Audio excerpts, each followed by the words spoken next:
So guys, sesuai yang ada di judul dan thumbnail ya, di video kali ini kita ada rakitan PC putih super cakep yang bikin kalian auto pengen beli. BTW kalau kalian ngikutin ya, waktu itu kita ada rakitan PC yang mirip-mirip kayak gini dan warnanya serba hitam dengan total 100 jutaan lebih. Dan serius kita kali ini terinspirasi dari rakitan yang itu, tapi pengen yang budgetnya itu nggak terlalu mahal ya. So kira-kira partnya ada apa aja, yuk kita bahas. Di bagian prosesor, ini si user milih dari kubu merah ya, AMD Ryzen 9 9900X. Alasannya cukup simpel sebenarnya, karena selain kenceng, harganya juga jauh lebih bersahabat. Mau buat gaming dan produktivitas, ini udah mantap banget. Lalu buat motherboard, karena pakai CPU kelas atas ya, udah pasti pakai yang kelas atas juga, biar performanya nggak ketahan gitu. Ini dari Gigabyte B850 Aorus Elite Wi-Fi 7 Ice. Untuk looks-nya juga cakep, pas lah kalau di rakitan serba putih kayak gini. Kemudian buat RAM, ini agak nyempil ya, karena posisi kabel streamer yang buat GPU-nya lewat atas sini. Tapi nggak masalah, karena ini pakai 64 GB 6000 mAh dari G-Skill Trident C5 Neo RGB. Sama di bagian storage wajib pakai kapasitas gede biar bisa nyimpen beberapa game AAA sekaligus. Ada SSD dari MSI Spatium M470 Pro sebesar 2 TB. Terus untuk kartu grafis, walaupun nggak yang paling mentok ya, tapi ini udah lancar banget buat jalanin game di resolusi 2K hingga 4K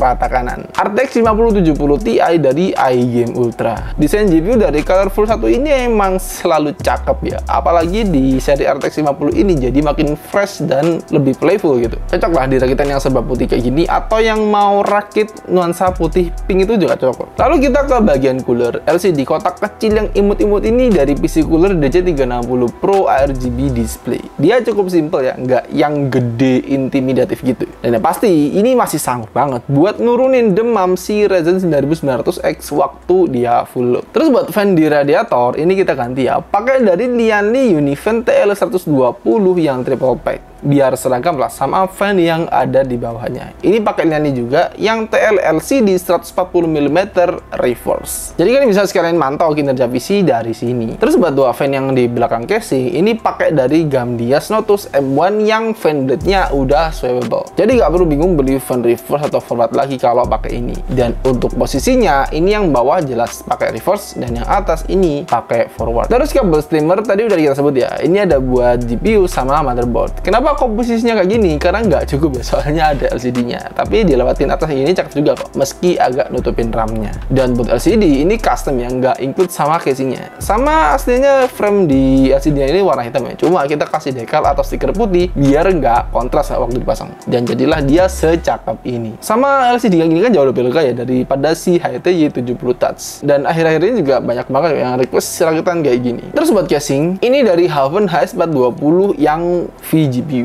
Makanya fan-nya bisa miring gini dan GPU-nya udah pasti di posisi vertikal. Sama aslinya ini ada kacanya juga ya di bagian atasnya fan bawah. Coba waktu kita pasang ini mentok sama GPU-nya ya, nggak kita pasang jadinya. Tapi masih aman banget kok buat airflow-nya.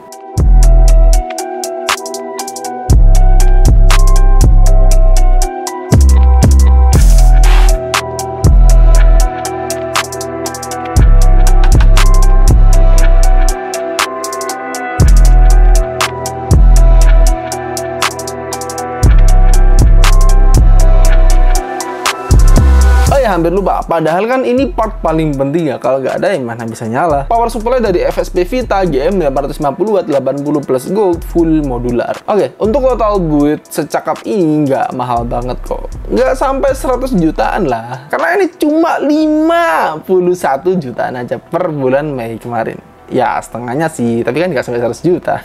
Oke, terakhir kalau kalian suka rakitan ini atau pengen rakit PC secakep ini, bisa chatting rakit PC kita, linknya ada di deskripsi. Sampai jumpa di video selanjutnya, bye.